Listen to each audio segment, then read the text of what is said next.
Well, good morning, everybody, and welcome to the channel. Hey, I wanted to make a quick video. Something happened to me when I was driving in the Tundra this morning. I had a little Tundra quirk, or at least I thought it was a quirk, right? You know, I hear people talk about weird things happening with the radio and stuff, so that's in the back of my mind. And I'm driving down the road. I got the radio on, and it's turned fairly high, you know, because I like to listen to it kind of loud. And I'm driving along, and all of a sudden, the channel, the volume stops, and I glance over at the radio and I see the station readout, you know, where it shows what station you're on, scrolling through, you know, like it's going up. It's just scrolling, no sound, and it's scrolling. And I'm thinking, oh no. You get that feeling, you know, that little cringe you get when something weird happens with your truck. And especially since I've heard people talk about radio problems, just freaky, weird things, you know. So I'm thinking, oh man, it's happened to me. I've got a problem.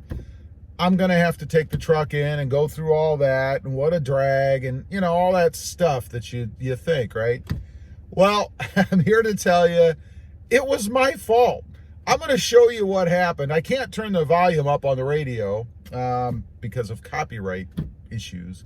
But I'm going to show you what happened. This is my fault. And it kind of makes me wonder if sometimes some of these quirky things that people talk about, if it isn't really their fault as well. I'm not saying it is, but I don't know. So I'll turn the camera around, show you what I'm talking about.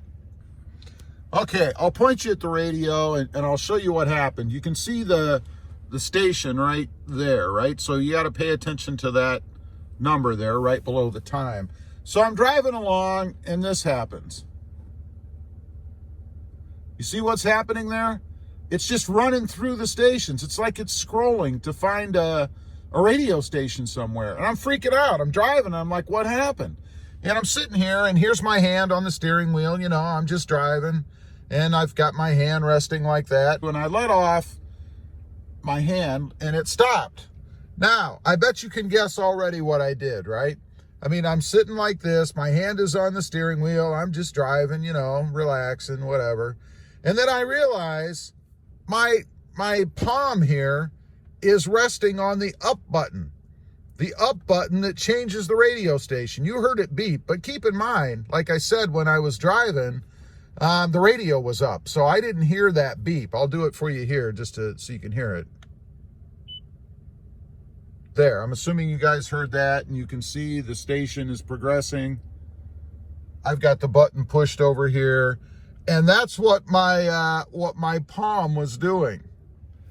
So anyway, it was just a stupid error on my part. Thank goodness, right? I mean, there is no problem with my radio. It was me. I was pushing down on that little selector and making the radio advance. What a relief. You know, when I figured out that was why. But anyway, I just kind of wanted to get on here, show you guys that for a minute. I thought, gee, what a bonehead. You know, here I'm all ready to take my truck in and sit in the service area and tell them something's wrong with the radio. And of course, they're going to go through their progressions, their motion, and they're going to come out and say, well, we couldn't make it repeat, and we couldn't find anything wrong with it. Well, that's because they didn't have my hand in there pushing on the button. Anyway, again, just wanted to share that with you guys. I thought it was kind of funny after the fact, of course. Thanks for watching. Let me know if you've ever done anything quirky in your Tundra and thought something was wrong when in the end it was really just you. Don't forget to like, share, and subscribe, and we'll see you next time on the web. Have a great day. Bye.